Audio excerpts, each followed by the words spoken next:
I was 8 years old when we first moved into the house on the edge of the forest. My parents had their doubts about buying a house with a backyard bordered by woods. They had concerns about wild animals getting into our bins or hurting our dogs, and were worried one of us might go too far into the trees and get lost. But it was cheap. My dad liked the seclusion, my mom loved the house itself, and my siblings and I were excited about playing in the backyard and exploring the woods. Our first sign that something wasn't right was that our dogs were absolutely terrified of the woods. They never went into it for any reason.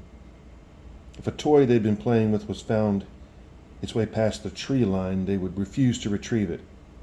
And when one of us went into the woods to retrieve it, they would pace anxiously until we returned. On occasion, we'd notice the dogs staring at a spot in the woods in obvious distress, sometimes growling or barking, but we could never see anything there.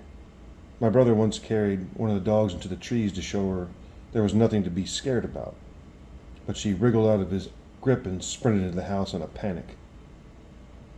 If we were in the backyard when it was getting dark, we sometimes heard noises like someone was walking, sticks crunching underfoot, branches being pushed aside. If we called out, there was no response. But if we shined a flashlight around, we would occasionally catch a glimpse for just a split second of something that we could swear looked like a person walking around in the dark. My parents quickly banned us from entering the woods at all after dark, and even during the day we weren't allowed to go out of sight of the house. My sister's bedroom window looked out at the backyard and beyond, and she remembers looking out her window one night and seeing a shadowy figure standing right at the edge of the backyard.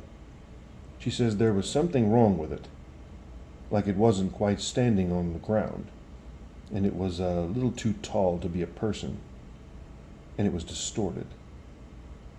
And she was convinced that it was staring at her. She called for our dad, saying there was a man in the yard staring through her window, and when he ran outside to chase off whoever it was, she continued to watch the figure.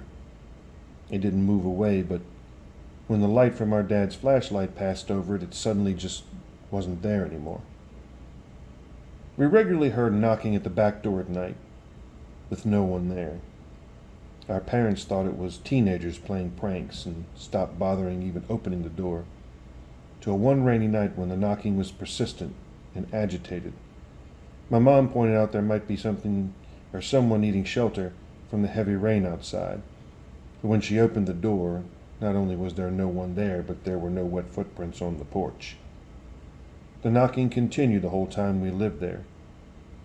It would happen several times in a span of a few weeks, then stop for months, and start up again. My parents eventually installed a security camera, and there was never anyone at the door. The camera wasn't all useless, though. About 3 years into living there, my brother started having night terrors and sleepwalking. When we went sleepwalking, he would always go out the back door and start walking towards the tree line. My mom, being a light sleeper, would hear the door open and would run out to get him before he made it after the third or fourth time it happened. My brother asked to see the camera footage because he wanted to see how he looked when sleepwalking. I guess he thought it would look funny. The footage showed him walking out to the porch, pausing, as if listening to something and shaking his head, then walking forward as if being pulled or forcefully guided by something.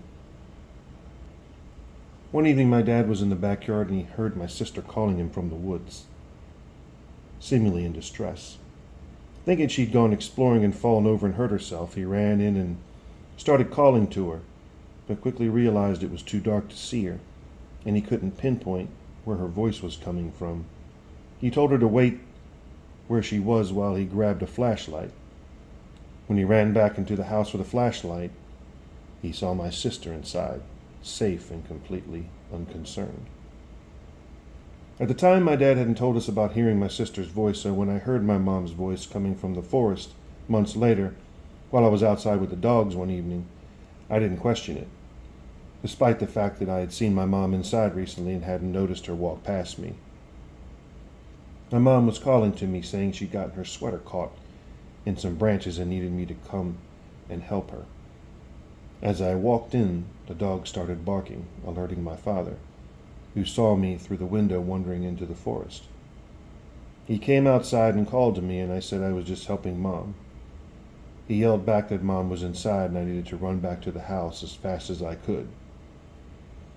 After this, my parents had a fence built around the backyard and started looking for a new place. In the time between the fence being built and us moving out, it got way worse. We'd hear knocking at the door more regularly, as well as tapping on the windows, as if someone was walking the perimeter of the house and trying every window. We would often hear scratching and scraping sounds from the fence, voices beyond it. My brother's night terrors got more frequent, and one night my mom didn't hear the door open when he went sleepwalking. He woke up standing at the fence, staring, while the dogs were barking at him.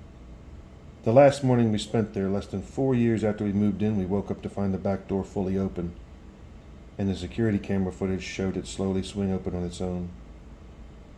Since moving out, my brother's sleepwalking has stopped, though he still gets night terrors and he suffers from pretty severe anxiety.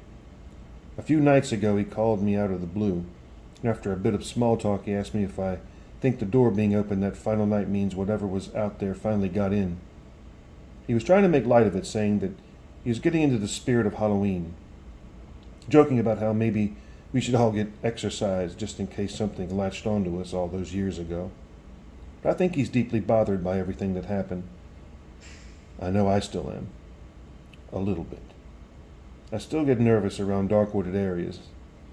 I don't know what I think was out there behind our house that night, but I get the feeling that, given the chance, it would have swallowed us whole.